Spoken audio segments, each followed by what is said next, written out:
All right, good afternoon. So I'm Kristin Hayward. I'm the Assistant Deputy Minister responsible for the Wildfire Service with the Department of Natural Resources and Indigenous Futures. I'll start by giving a bit of an update on fire activity in the province. There are 120 active fires burning in the province today. The total number of fires to date is 331. And the 20-year average for the state is 243.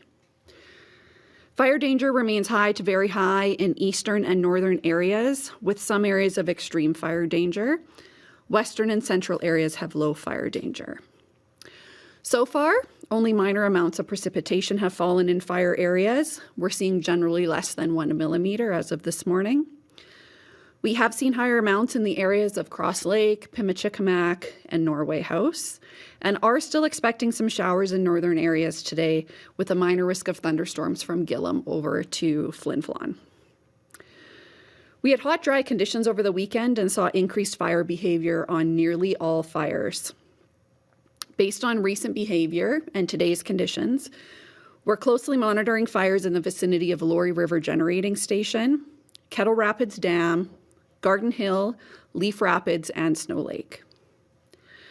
Despite very smoky conditions over the weekend that limited our ability for aerial suppression with water bombers and helicopters, crews have made good progress on North 61 near Thompson, North 5 and North 130 near Cross Lake and the Norway House Ferry, North 10 at Split Lake to Tasquiat Cree Nation, and West 17 and 28 near Flin Flon, Baker's Narrows, Sheridan, Cold Lake area. On fire East 61 over near Bird River, Nopaming, and other areas along the eastern side of the province now, action has been limited due to smoke for a few days now, so the focus has been on setup and maintenance of value protection equipment where needed. We also continue to monitor and assess the potential risk for fires in the vicinity of NCN and the Island Lakes area, particularly the communities of St. Therese Point and Wasagamak.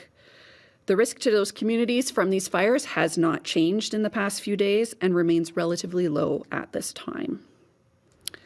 There have been no change to out-of-province resources since last week, and I think I'll leave things there today and pass it to Christine. Thank you, Kristin. I'm Christine Stevens. I'm the Assistant Deputy Minister responsible for the Manitoba Emergency Management Organization. Currently, there are 19 states of local emergency in Manitoba, and 9 communities are evacuated due to wildfire threat, with no new evacuations in the past 24 hours. At this time, over 13,000 Manitobans remain evacuated. And as of this morning, we currently occupy close to 2,500 hotel rooms, which is up from up by 145 hotel rooms since Thursday. Currently, 840 shelter beds are being utilized. And I'll leave it there for now. Thank you. I wanted to ask if you could expand on Thompson. I had a conversation with the mayor earlier just about how there were 3 new fires there last night, just how the situation is in Thompson and what is the possibility that the province might have to evacuate Thompson? So the main fire of concern for Thompson is North 61, so that original fire there. We've been making really good progress with crews working up the south and west sides of that fire, which are the areas where primarily it could escape and threaten Thompson. So we're pretty confident in the control that we've had there. It's been tested a number of times and has held. We do continue to pick up lightning fires across the north. Most of those are not a concern. We also have rain moving into the Thompson area, hopefully today and into tomorrow. So that should help to keep fire activity pretty low. We are not concerned for Thompson at this time. Are there any concerns about fires potentially impacting Highway 6? At this time, no. The main fire that we've been watching there has been North 5 as it moved towards Waboden, and that one has not been creeping any further to Highway 6. And in terms of the smoke around the province, is that something that's interfering with the firefighters' ability to fight the fire? Thompson mentioned they lost access to the airport last night because of the smoke. Is that a concern right now? Yeah, definitely when there's heavy smoke, it makes it difficult for our water bombers to take off our land. They need good visibility to safely conduct their operations.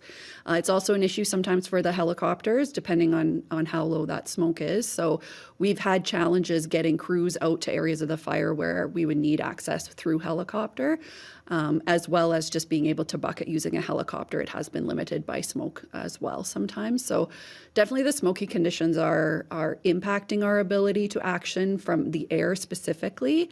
But the good thing too is that sometimes very smoky conditions also lessen fire behavior, so we don't see the fires as active those days either. Could you expand on the Leaf Rapids situation? How close is the fire to the community? The last report I heard was that Fire North 113 was about 2 kilometers from Leaf Rapids as of yesterday's activity. I'll just caution that that was based on imagery. We haven't been able to fly as of my update this morning to see exactly how close. It's definitely moved closer to Leaf Rapids. Leaf Rapids is kind of surrounded by fires. If you look on our fire view map online, you'll be able to see there's a number of fires kind of on all sides of the community. So we're particularly concerned about that North 113 fire today, given we have northwest winds and a lot of good fuel in front of that fire towards the town. I will just emphasize as well that the town, we do have a fire guard built around the town, as well as Office of the Fire Commissioner and Manitoba Fire Service have engines in town ready to go should any fire incur into the community.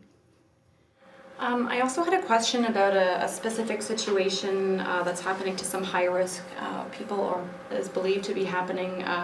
Some folks in Garden Hill, from Garden Hill, who are in Steinbach and who require dialysis. We've heard that some are having trouble accessing transportation to medical appointments, and some haven't gotten meals.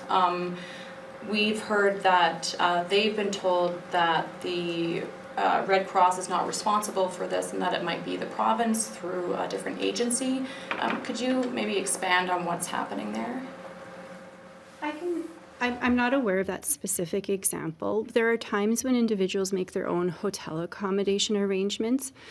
So, in order for us to ensure that supports are provided, we need to make sure that we're aware of where people are so that that can be coordinated. So if you have specific examples, maybe we could follow up offline and we'll just look into that further.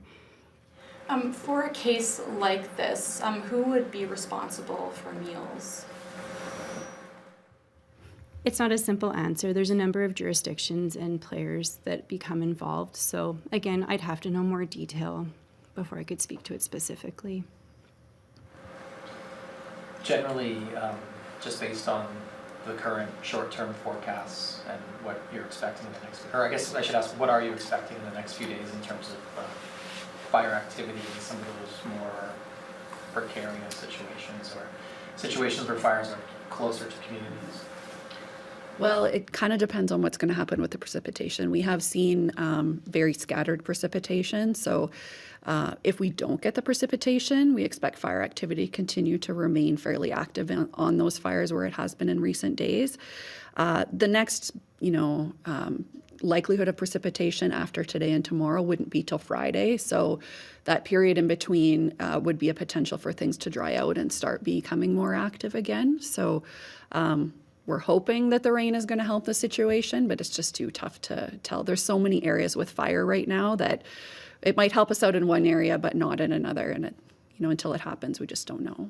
How much rain do you need to actually make a significant difference? Oh, about 5 times more than we're probably going to get. So, upwards of 50 millimeters would be really nice on some of these areas. So if we're looking maybe 5 to 10, still certainly going to buy us a couple more days to make some good progress. So hopefully at least that comes to fruition.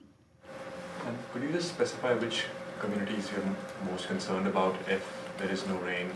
50 millimeters sounds stretched right now. Like, let's say it doesn't reach that point. What communities are you most concerned about at the moment? So today it would be Leaf Rapids, just based on wind and what the fires have been doing there. Snow Lake isn't out of the woods either yet, was pretty active yesterday as well. So depending how things go there today, there could be some movement on that fire. And then in terms of communities, Garden Hill is still something, just given the proximity of the fire to the community, that we're keeping a close eye on. So I'd say those were probably the primary 3 areas. Are there other communities that you're in touch with in terms of evacuating? I just noticed Nelson House is is close to some of those fires. Could they potentially be affected here? I know we're in really close contact with Nelson House, and they're getting good information about the actual threat to the community.